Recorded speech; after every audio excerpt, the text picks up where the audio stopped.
नमस्कार, प्रणाम। स्वागत करती हूँ अपने YouTube चैनल दीपिका पंडित ऑफिशियल पर। आज मैं आप सभी के बीच में लेके आई हूँ एक विवाह गीत जो कि हमारी दादी जी सुनाएंगी। अगर आप लोगों को अच्छा लगे तो अपना प्यार दुलार आशीर्वाद जरूर देना और कमेंट में बताना गाना कैसा लगा।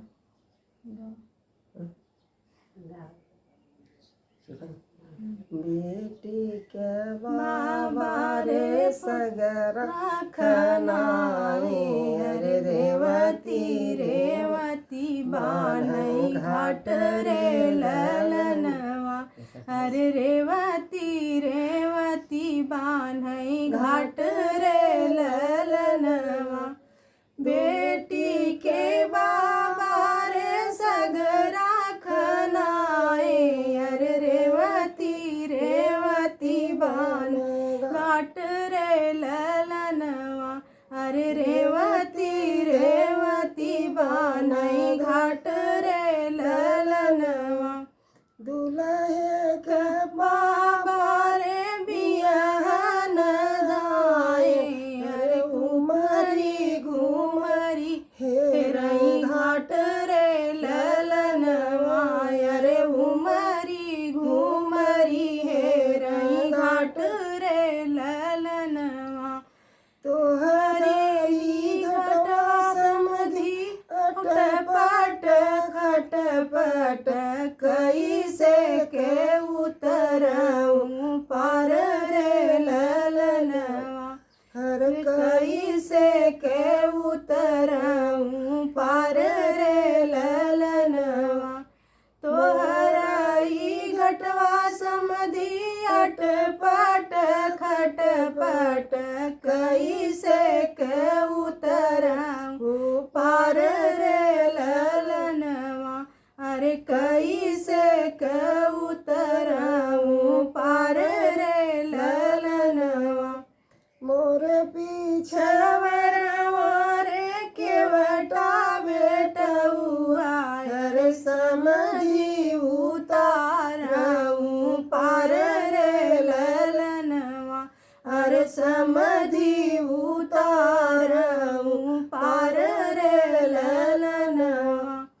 मोरे पीछे रे केवटा बेटउआ, अरे समझी उतारऊं पार रे ललनवा, अरे समझी उतारऊं पार रे ललनवा। बीच मांझे दरवास में पहुँचली नैया, अरे केवटा मांगई बकसीस रे ललनवा, अरे केवटा मांगल बकसीस रे ललनवा।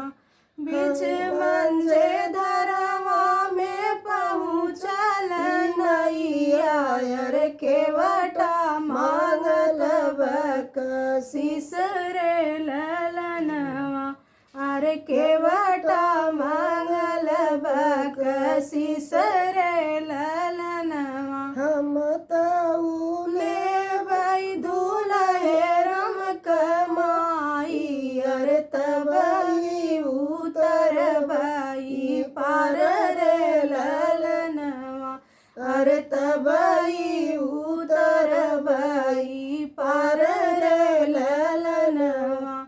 एतनी वचन सुनी दुल्हे कवन राम, नयना ललित होई जाई रे ललनवा, अरे नयना ललित होई जाई रे ललनवा।